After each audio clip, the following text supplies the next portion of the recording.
ఓం శ్రీరామచంద్ర పరబ్రహ్మణే నమః. ఓం నమో వశిష్ఠ విశ్వామిత్ర వ్యాస వాల్మీకి సుఖాదిభ్యః. ఓం శుక్లాంబరధరం విష్ణుం శశివర్ణం చతుర్భుజం ప్రసన్నవదనం ధ్యాయేత్ సర్వవిఘ్నోపశాంతయే. ఓం నమో బ్రహ్మాదిభ్యో బ్రహ్మ విద్యా సంప్రదాయ కర్తృభ్యో వంశ ఋషిభ్యో మహద్భ్యో నమో గురుభ్యః. ఓం శ్రీరామో రామభద్రస్య రామచంద్రస్య శాశ్వతః రాజీవలోచన శ్రీమాన్ రాజేంద్రో రఘుపుంగవః. శ్రీ యోగవాసిష్టము స్థితి ప్రకరణము. అయితే శ్రీ వశిష్ఠ మహర్షి ఈ విధంగా చెప్తూ ఉన్నారు. ఓ రామ, ఈ తపన, అవీచి, మహారౌరవము, సంఘాతము, కాలసూత్రము మొదలైన మహానరకాలతో కూడిన సామ్రాజ్యము అంటే నరకము అనబడేటువంటి సామ్రాజ్యమున అభిషిక్తములైనవియు, పాపములు అనబడే మదగజేంద్ర సహితాలతో కూడుకొని తృష్ణ అనే బాణాల చేత పరిపూర్ణమై అంటే కోరిక అనేటువంటి తీరని కోరికలు అనే బాణాల చేత నిండిపోయిన ఈ యొక్క ఇంద్రియాలు అనే శత్రువులను జయించడం మిగులా దుర్లభమే. ఏ విధంగా మహానరకమైనటువంటి సామ్రాజ్యానికి ఇక్కడ నరకము అంటే నరాన్ ఆక్రందయతీతి నరకం. ఏ నరులైతే దాని యందు ఆక్రందిస్తూ దుఃఖపడుతూ ఉంటారో అదే నరకం. ఆ నరకం ఎటువంటిది? గొప్పదైనటువంటి మహానరకమునకు నరకము అనబడే సామ్రాజ్యానికి అభిషిక్తులు అయ్యారు అంటే వారు ఇంక ఎంత ఘోరమైనటువంటి నరకాన్ని అనుభవిస్తారు.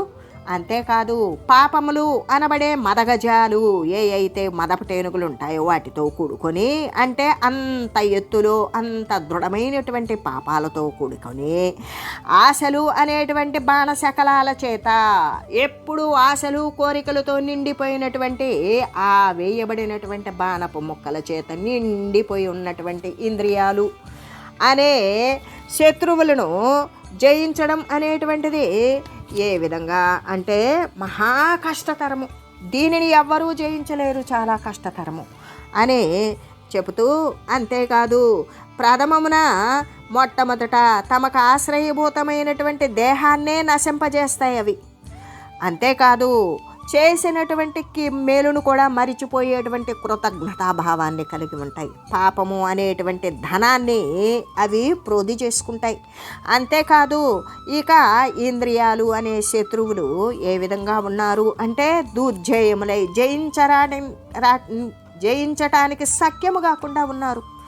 ఈ విషయములు అనేటువంటి మాంసమును అపేక్షిస్తూ అంటే కోరుతూ కర్తవ్యము అకర్తవ్యము అయినటువంటి భయంకరములైన రెక్కలు కలవి అయిన ఈ ఇంద్రియాలను గృద్రములు అంటే పెద్ద పెద్ద గరుడ పక్షులు లాంటివి ఆ దేహము అనే తమ యొక్క గూటి యందు ప్రవేశించి విజృంభిస్తూ ఉన్నవి.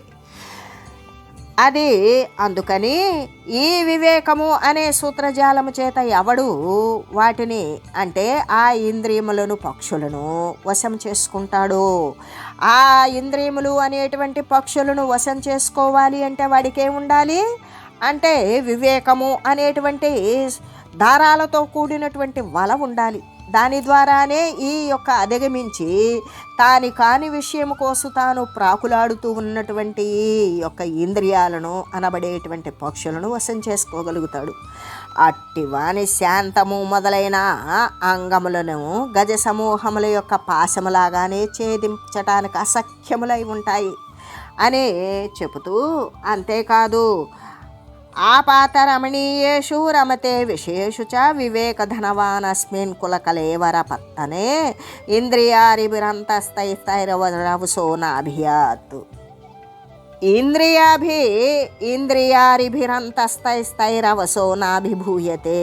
శరీరము అనే ఈ తుచ్చ నగరమున వివేకము అనేటువంటి ధనము కలిగి ఆపాత రమణీయములైనటువంటి విషయాదులయందు ప్రీతి గొనని వాడు అంతమునందు ఈ ఇంద్రియాలు అనే శత్రువుల చేత పరాజితుడు కాకుండానే ఉంటాడు. ఏ విధంగా అంటే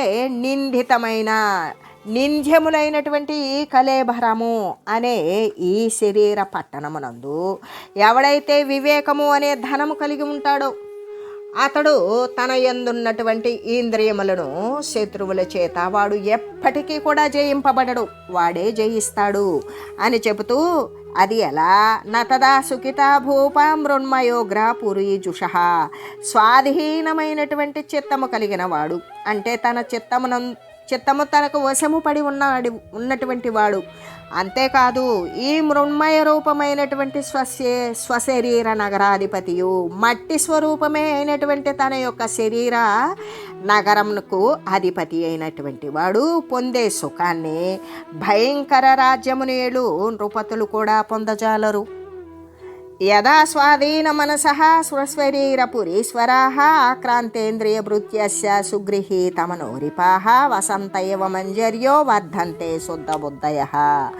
ఈ విధంగా స్వాధీనమైనటువంటి చిత్తము కలిగిన వాడు తన యొక్క శరీరము అనబడేటువంటి నగరానికి అధిపతి అయిన వాడు, ఇంద్రియములను సేవకులను వశము చేసుకున్నటువంటి వాడు, మనస్సు అనబడే శత్రువును జయించినవాడు అయిన మనుషుని యొక్క పరిశుద్ధమైనటువంటి బుద్ధి వసంతకాల లతలలాగానే వృద్ధి పొందుతాయి అని చెబుతూ, ఎలాగంటే మనస్సుని స్వాధీనపరుచుకున్నటువంటి వారు తమ యొక్క శరీరము అనే పట్టణానికి ప్రభువులై ఉంటారు. అటువంటి ప్రభులైన వారు మనుజులు, ప్రభువులైన వారు అయినటువంటి మనుజులు ఎటువంటి సుఖాన్ని పొందుతారో అట్టి సుఖము కేవలము మృత్తికామయమగు అంటే మృన్మయ స్వరూపమైన జడమైన మట్టి స్వరూపమైనటువంటి గొప్ప పట్టణాన్ని పాలించేటువంటి భూపాలురు కూడా పొందజాలరు అటువంటి వారితో సమానంగా అని చెబుతూ, అంతేకాదు చిత్తము యొక్క గర్వము నశించినటువంటి వాడు ఇంద్రియములు అనబడేటువంటి శత్రువులను నిగ్రహించిన వాడు అంటే ఇంద్రియములు వాటి ఇష్టానుసారంగా వెళ్ళకుండా విచ్చలవిడితనాన్ని అరికట్టగలిగినటువంటి వాడే ఇంద్రియములు అనబడేటువంటి శత్రువులను నిగ్రహించిన వాడు అవుతాడు.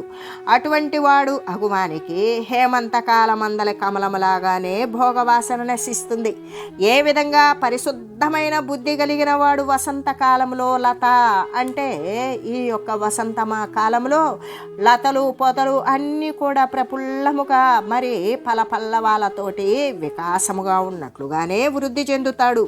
అంతేకాదు ఈ చిత్తము అనేటువంటి గర్వాన్ని నశింపజేసుకున్నటువంటి వాడు, చిత్తము యొక్క గర్వాన్ని నశింపజేసిన వాడు ఇంద్రియాలు అనేటువంటి శత్రువులను తన స్వాధీనంలో పెట్టుకున్న వాడికి ఈ హేమంత కాలంలో అంటే నిర్మలమైనటువంటి ఆకాశము నిర్మలంగా ఉంటుంది కాబట్టి అక్కడ కమలములాగానే అంటే మంచు లేనటువంటి కాలంలో కమలము ఏ విధంగా ఉంటుందో వికాసవంతంగా, అలాగే వానికి ఉన్నటువంటి ఈ యొక్క భోగవాసనలు మొత్తం నశించిపోతాయి అని చెప్తూ, తావన్ని సీధవేతాల వల్ఘంతి హృది వాసనా ఏకతత్వ దృఢాభ్యాసాధ్యావన్న విజితం మనః. ఏకమైనటువంటి బ్రహ్మతత్వాభ్యాసము చేత మనస్సు జయింపబడనంత వరకు కూడా అజ్ఞానము అనే గాఢమైన అంధకారమున హృదయ వాసనలు అనబడే పిశాచాలు ఎప్పుడూ విజృంభిస్తూనే ఉంటాయి. అక్కడ ఉండేటువంటిది బ్రహ్మ పదార్థము, ఏక వస్తువు. ఆ ఏకమైనటువంటి బ్రహ్మతత్వమునందు ఎవడైతే అభ్యాసము చేశాడో ఆ అభ్యాసము చేయకపోయినా మనసు జయించబడదు. ఒకవేళ చేసి జయింపబడితే మంచిదే, ఒకవేళ బ్రహ్మతత్వమునందు అభ్యాసము చేయకపోతే మనసు అనేటువంటిది జయించబడదు. మనసు జయించబడలేదో అజ్ఞానము అనేటువంటి గాఢమైనటువంటి చీకటి ఆవరించుకొని ఉంటుంది వాని యొక్క అంతరంగమందు. ఆ హృదయంలో ఉండేటువంటి వాసనలు అనేటువంటి పిశాచాలు ఎప్పుడూ కూడా విజృంభించి వాడిని చీకాకు పెడుతూనే ఉంటాయి అని తెలియజేస్తూ, ఏకమగు బ్రహ్మతత్వమును గూర్చినటువంటి అభ్యాసము చేత మనసు జయించబడనంత వరకు కూడా అజ్ఞానము అనేటువంటి గాఢమైన అంధకారమున హృదయ వాసనలు అనే బేతాళాలు ఎప్పుడూ విజృంభిస్తూనే ఉంటాయి అని చెబుతూ, అంతేకాదు వివేకవంతుని యొక్క మనసు అభీష్ట కార్యము నచ్చడం చేత సేవకుడును, సత్కార్యము నచ్చడం చేత మంత్రియు, ఇంద్రియములను శత్రువులపై దాడి సల్పడం చేత సామంతరాజు, ప్రేమభావము కలిగి ఉండడం చేత ప్రియురాలకు స్త్రీయు, పాలించి రక్షించుట చేత పవిత్ర జనకుడు అవుతూ ఉన్నాడు. అంటే ఇక్కడ వివేకవంతుడు ఎన్ని రూపాలను దాలుస్తూ ఉన్నాడు? వివేకవంతుని మనస్సు అభీష్టమైన తనకిష్టమైనటువంటి కార్యాలను చేయడంలో సేవకుడిలా ఉంటూ ఉన్నాడు. సత్కార్యాలు చేయటంలో మంత్రిలాగానే మంత్రాంగం చేస్తూ ఉన్నాడు. ఇంద్రియాలు అనే శత్రువుల మీద దాడి చేయడంలో సామంతరాజులాగానే చేస్తూ ఉన్నాడు. ప్రేమ భావము కలిగి ఉండడం చేత ప్రియురాలి అయినటువంటి స్త్రీలాగానే ఉంటున్నాడు. అంటే పాలించి రక్షించడం చేత పవిత్రమైనటువంటి తండ్రిలాగానే అవుతూ ఉన్నాడు అని చెబుతూ, అంతేకాదు ఈ విధంగా విశ్వాస కారణంబు చేత ఈ మనసు వివేకుల యొక్క ఉత్తమ మిత్రుడే అని నేను అనుకుంటూ ఉన్నాను. అంతేకాదు శాస్త్రముల యందు చెప్పబడినటువంటి రీతిగానే దేవతల యొక్క దృష్టి చే కూడా ఇది ఎప్పటికీ కూడా ఉల్లంఘించకూడదు. అంటే ఇది ప్రతి ఒక్కరూ కూడా ఎదిరించకూడదు, అనుల్లంఘనీయమే, దీనిని ప్రతి ఒక్కరూ అనుసరించదగినటువంటి శాసనమే అని చైతన్య మాత్ర రూపంగా దర్శింతము అని స్నేహమైనటువంటి వివేకమైన బుద్ధుల చేతనే సంపూజితమును అయిన ఈ మనస్సును జనకుడు తన యొక్క శరీరము అంటే మనోరూపత్వాన్ని త్యజించి వేశాడు. త్యజించి స్వార్జితమైన తను సంపాదనాయుక్తమైనటువంటి తన యొక్క స్వకీయమైన ప్రయత్నము చేత సంపాదించిన తత్వజ్ఞానము అనే సిద్ధిని ప్రసాదిస్తూ ఉన్నాడు.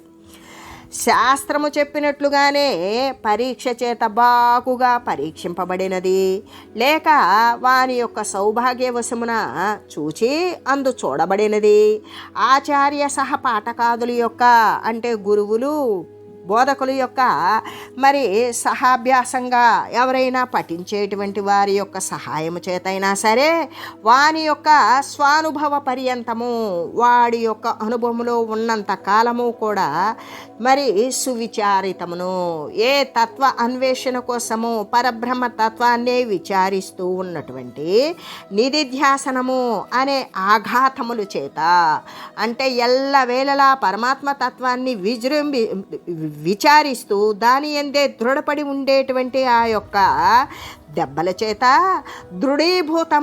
దృఢపడి ఉన్నటువంటి తత్వ సాక్షాత్కారము చేత సుప్రబోధితము అంటే జ్ఞానవంతమై తత్వాన్ని సాక్షాత్కరింపచేసుకున్నటువంటి అనుభవం ద్వారా వానికి కలిగినటువంటి జ్ఞాన ప్రకాశము చేత ఈ పంచమాది భూమికారూపములైనటువంటి గుణాల చేత విభూషితమును మిగుల రమణీయమును అయినటువంటి ఈ మనస్సు అనబడేటువంటి మణి ఎల్లవేళలా కూడా శోభిస్తూ ఉన్నది అని చెబుతూ, జన్మవృక్ష కుఠారాణి తదోరర్కోదయాని చ దిశత్యేవం మనోమంత్రి కర్మాణి శుభకర్మణి. జన్మములు అనే వృక్షాలను ఛేదించేటువంటిది, అంతేకాదు భవిష్యత్తునందు నిరతిశయానందదాయకాన్ని ఏమాత్రము కూడా సహజమైనటువంటి ఆనందాన్ని ఇచ్చేటువంటిది, శాశ్వతమైన ఆనందాన్ని ఇచ్చేటువంటి ఈ మనస్సు అనే మంత్రి సాధన చతుష్టయ సంపత్తి మొదలుకొని తత్వ సాక్షాత్ పర్యంతము కూడా కర్మలను చేయించుచూనే ఉంటాడు. ఈ యొక్క అంటే ఈ మనస్సు అనేటువంటి మంత్రి వివేకముతో కూడుకున్నప్పుడు సాధన చతుష్టయ సంపత్తినే తత్వ విచారణగా తీసుకుంటాడు. ఏది నిత్యానిత్య వస్తు వివేకము, ఇహముత్రార్థ ఫలభోగ విరాగము, సమాధి షట్క సంపత్తి, ముముక్షత్వము అనే వాటినే అనుసంధానం చేస్తూ ఆ సంపదనే చేతబట్టుకొని దానినే అనుసరిస్తూ దానితోనే ప్రారంభించి వాడు తత్వ సాక్షాత్ పర్యంతము ఆ యొక్క పరమాత్మ తత్వం సాక్షాత్కరించేటంత సమయం వరకు కూడా అటువంటి కర్మలను చేస్తూనే ఉంటాడు అని చెబుతూ, ఏవం మనోమణిం రామ బహుపంకక కలంకితం వివేకవారిణ సిద్ధ్యై ప్రక్షాళ్య లోకవాన్ భవ. ఓ రామ, ఈ విధంగా పంక విస్తారంబున కలంకితమగు ఈ మనస్సు అనే మణిని వివేకము అనే జలము చేత శుద్ధము చేశావనుకో, మోక్షసిద్ధి కోసం ప్రకాశవంతంగా చేయు. ఎలాగా అంటే రామ, ఈ విధంగా పంక విస్తారంబున, అది బురదలో కూరుకుపోయి ఉన్నది, కూరుకుపోయి మట్టి అనేటువంటి దోషముతో నిండిపోయి ఉన్నది. ఏది? మనస్సు కలంకితమై దోషాల చేత నిండబడి ఉన్నది. ఆ మనస్సు అనే మణిని కనబడింది కదా, దాన్ని బయటికి తీసి ఇక్కడ నువ్వు మురికి పోవాలి అంటే నీటితో శుభ్రం చేస్తావు. ఇప్పుడు నీ దగ్గర ఉన్నటువంటి ఏ వివేకమైతే ఉన్నదో, నిత్యము అనిత్యము అనేటువంటి ఏ నిత్య వస్తు వివేక జ్ఞానమైతే ఉన్నదో, ఆ వివేకము అనే జలము చేత ఆ పంకిలమైనటువంటి కలంకయుతమైనటువంటి మనసును శుద్ధం చేయి. ఆ శుభ్రం చేసేసి నువ్వు మోక్షసిద్ధి కొరకై నువ్వు ఏ మోక్షాన్నైతే సిద్ధింపజేసుకోవాలి అనుకుంటున్నావో అంతవరకు కూడా దీన్ని ప్రకాశవంతంగానే చేయుము అని చెబుతూ, భవభూమిషు భీమాసు వివేకావిక లోకవసన్ మా పాతోత్పాత పూర్ణాసు వ్యవస ప్రాకృతే యథా. వివేకరహితులను వివసులను అగు మూర్ఖులలాగానే నీవు కూడా అతి భయంకరమును ఉత్పాతాల చేత పూర్ణము అయిన సంసార భూములందు పడకు. అది వివేకం లేని వారు చేసేటువంటి పని. ఏది? దృశ్య వస్తువులకు వివసులై చేసేటువంటి మూర్ఖుల వల్ల పని. ఆ మూర్ఖుల్లాగా నీవు కూడా అతి భయంకరమైన ఏ ఉత్పాతాలు ప్రమాదాలతో నిండిపోయి ఉన్నటువంటి సంసారము అంటే ఈ జనన మరణాల యొక్క రాకపోకలు అనబడే భూమి యందు నువ్వు ఎప్పటికీ పడకు అని చెప్తూ, ఏ విధంగా అంటే ఓ రామ, ఈ ప్రకారంగా అజ్ఞానము అనే బురద చేత విశేషంగా కళంకితమై ఉన్నటువంటి మనస్సు అనబడే మణిని మోక్షసిద్ధి కోసం వివేకము అనే జలము చేత బాగుగా కడిగి ప్రకాశవంతుడివే అవ్వు అంటే జ్ఞానయుక్తుడివే అవ్వు అని చెబుతూ, అంతేకాదు రామ, అనేక ఆపదల చేత పరిపూర్ణములైనటువంటి ఏ యొక్క ఆపదల చేత పరిపూర్ణములైనటువంటి భయంకరాలైన సంసార స్థానాల యందు వివేకము లేనివాడవై నీవు నివసించకు. అంతేకాదు పామరునిలాగా అందు వసుడువై పడిపోబోకు అని తెలియజేస్తూ, పలు విధాలైనటువంటి అనర్థాలతో ఇబ్బందులను, నష్టాలను, ప్రమాదాలను కొని తీసుకొని వచ్చే ఆ అనర్థాలతో కూడి వ్యక్తమవుతున్నటువంటి ఈ సాంసారిక మాయను, ఈ సంసారము అంటే ఈ శరీరాల యొక్క రాకపోకలు అనేటువంటి ఈ మాయను జలమైనటువంటి వ్యాధిలాగానే నీవు కూడా ఉపేక్షించాలి. అంటే ఇది జలమగు వ్యాధి, మాయను జలమైనటువంటి వ్యాధిలాగానే నీవు దానిని ఉదాసీనంగా ఉండు, దానిని ఏమాత్రము రాగద్వేషాలతో చూడకు అని చెప్తూ, అంతేకాదు ఉత్తమమైనటువంటి వివేకాన్ని ఆశ్రయించి బుద్ధి చేత సత్యాన్ని అవలోకించు. నీవు ఏ ఉత్తమమైనటువంటి నిత్యము అనిత్యము, సత్యము అసత్యము, స్థిరము అస్థిరము అనేటువంటి వివేచన ద్వారా ఉత్తమమైన వివేకాన్ని ఆశ్రయించు. దానివల్ల ఏమవుతుంది అంటే బుద్ధి చేత, అంటే ఉత్తమమైనటువంటి బుద్ధి చేత సత్యము అనేది కనబడుతుంది. ఆ సత్యాన్ని నీవు చూసి ఇంద్రియాలు అనే శత్రువులను లెస్సగా నీవు ఎప్పుడు అంటే పూర్తి స్థాయిలో ఇంద్రియాలను నీవు వశం చేసుకోవాలి.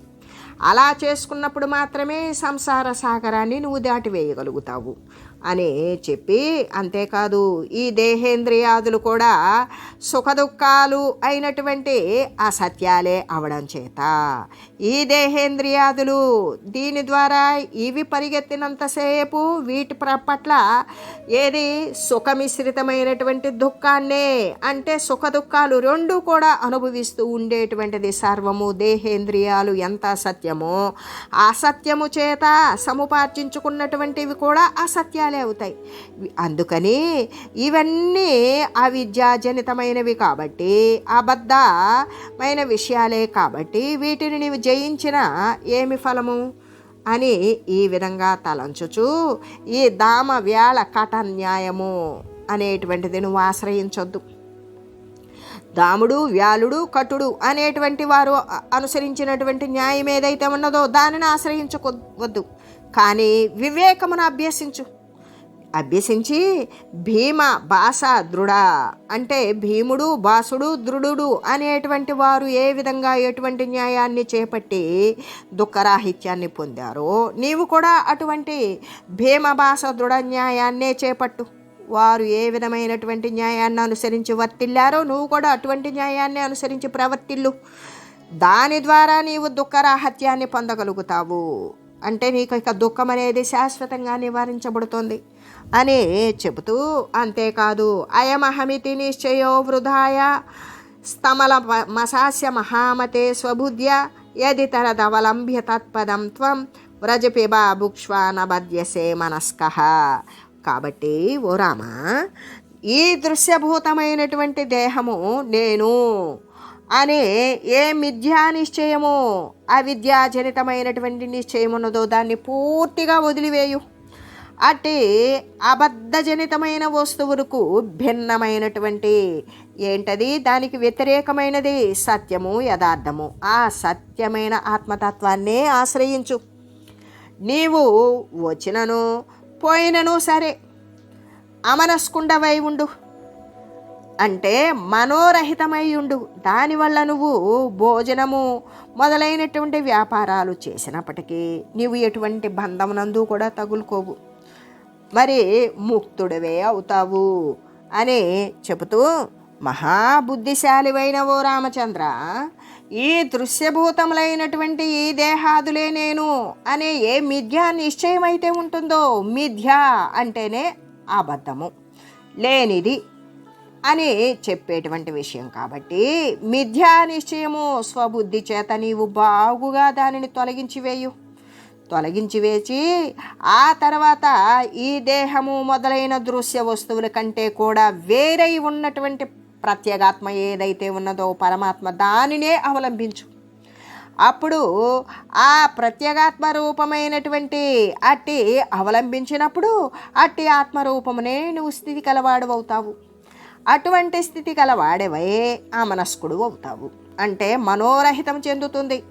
ఆ మనస్కుండవై మనసుని నీ స్వాధీనంలోకి తీసుకోవడము, మనసు చెప్పేటువంటిదంతా అవిద్యాపూర్వకంగా భావించడము చేత నువ్వు ఆ మనస్కుడు అవుతావు.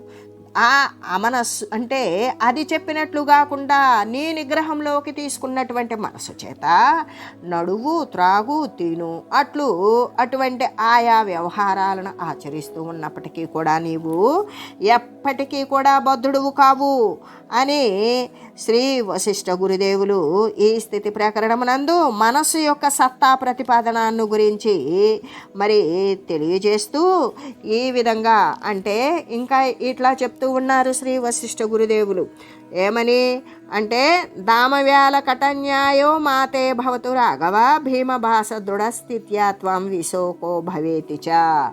ఏమని చెప్తూ ఉన్నారు అంటే, ఓ రామ, ఈ ప్రపంచమున విహరిస్తూ ఉన్నవాడవు, అంతేకాదు జనులకు శాంతి ఇచ్చేవాడవును, శమము దమము యుక్తుండవును, మోక్షార్థము ప్రయత్నశీలుడువు అగు నీకు దాముడు వ్యాలుడు కటుడు అనే న్యాయము వదలు, అది వలదు. అటువంటి దానిని నువ్వు అనుసరించవద్దు. భీముడు భాసుడు దృఢుడు న్యాయము చేతని నీవు స్థితుడవైనట్లయితే నీవు శోకరహితుడివే అవుతావు అని నేను ఇతఃపూర్వము వచించి ఉన్నాను నీతో. రామ, దామవ్యాల కటన్యాయము అనేది నీకు వద్దు.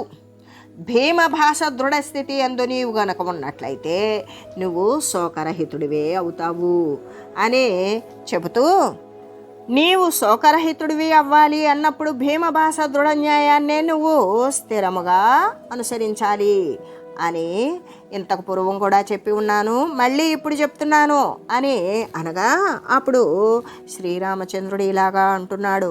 దామవ్యాల కటన్యాయో మాతే భూతిద్యుదాహృతం బ్రహ్మన్ కీమే తద్భవలత భవతా పాపసహారిణ.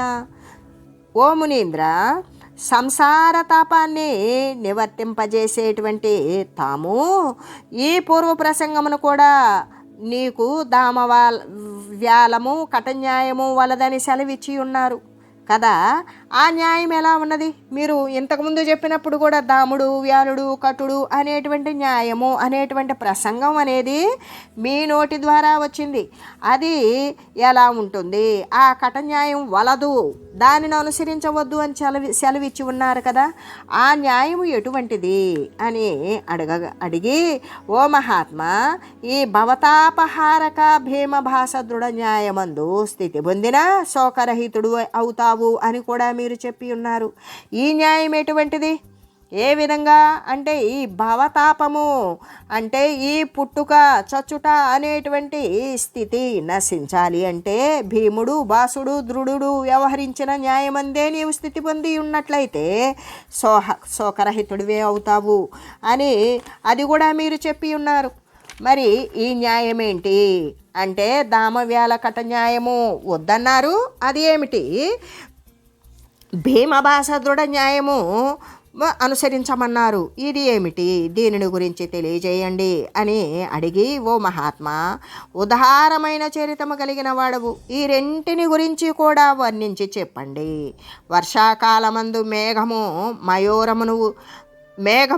మయూరమును ఉద్బోధించు విధంగానే సంతాపహారకముకు తమ యొక్క ఉత్తమ వాక్కు చేత నన్ను ప్రబోధిని చేయండి. ఏ విధంగా అంటే వర్షాకాలంలో మేఘము అనేటువంటిది ఎక్కడ కనపడితే మేఘాన్ని చూస్తూ మయూరం పరిగెడుతుంది. అలాగే మరి ఈ సంతాపాన్ని నశింపజేసేటువంటి ఆ ఉత్తమ వాక్కు చేత తమ యొక్క ఉత్తమమైనటువంటి వాగీంద్రియము ద్వారా ఆ వాక్కు చేత నన్ను జ్ఞానవంతునిగా చేయండి అని కోరాడు శ్రీరామచంద్రుడు. అప్పుడు శ్రీ వశిష్ఠ గురుదేవులు ఈ విధంగా చెప్తూ ఉన్నారు. దామవ్యాల కటన్యాయం భీమభాస దృఢ స్థితం శృణు రాఘవ తచ్చుత్వా యుధిష్టం తత్సమాచర ఆసీత్ పాతల కుహరే సర్వాశ్చర్య మనోరమే శంభరో నామ దైత్యేంద్రో మాయామర్ని మహార్ణవ. వశిష్ఠుడు అంటున్నారు, ఓ రామ, దామవ్యాల కటన్యాయము భీమభాస దృఢస్థితి అని ఈ రెంటిని గురించి ఎరిగాను. నీకు ఇష్టమైన విధంగా నేను తెలియజేస్తాను.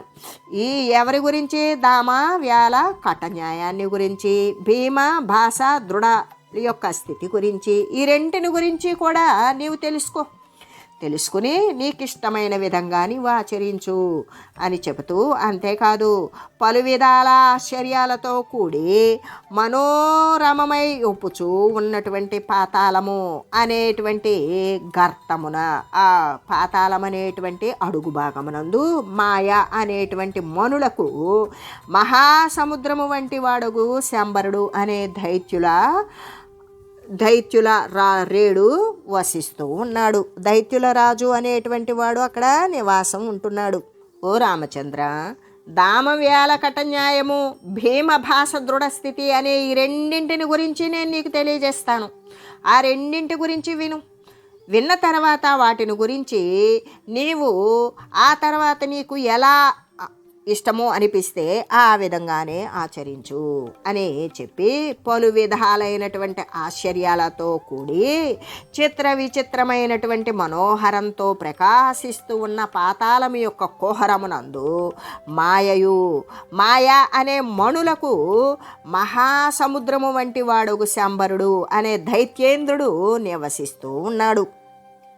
అతడు ఆకాశమున కల్పించబడినటువంటి నగరం ఉద్యానవనాలు లాగానే అసురుడు మందిరాలను నిర్మించువాడును, కృత్రిమమైనటువంటి సూర్యచంద్రుల చేత నిజ జన వర్గాన్ని సుశోభితము అనర్చువాడునై ఉన్నాడు. ఏ విధంగా అంటే ఆకాశంలో కల్పించబడినటువంటి ఏమీ లేని దాని యందు నగరాలు ఉద్యానవనాలు ఏ విధంగా కల్పిస్తే ఊహా చిత్రముగా ఉంటుందో అలాగే ఈ అసురుల మందిరాలు కూడా ఏ విధంగా నిర్మింపజేశాడు అంటే కల్పించినటువంటి కృత్రిమమైనటువంటి చంద్రుణ్ణి, కృత్రిమంగా కల్పించబడినటువంటి సూర్యుని కూడా కల్పించి అక్కడ నిజమైనటువంటి జనవర్గాలను కూడా సృజించి అందమైన శోభాయమానంగా ఆ పట్టణాన్ని చేసినటువంటి దైత్యేంద్రుడు శంబరుడు అనేవాడు నివసిస్తూ ఉన్నాడు అని తెలియజేస్తూ, ఓం మంగళం శ్రీ గురుదేవాయ మహనీయ గుణాత్మనే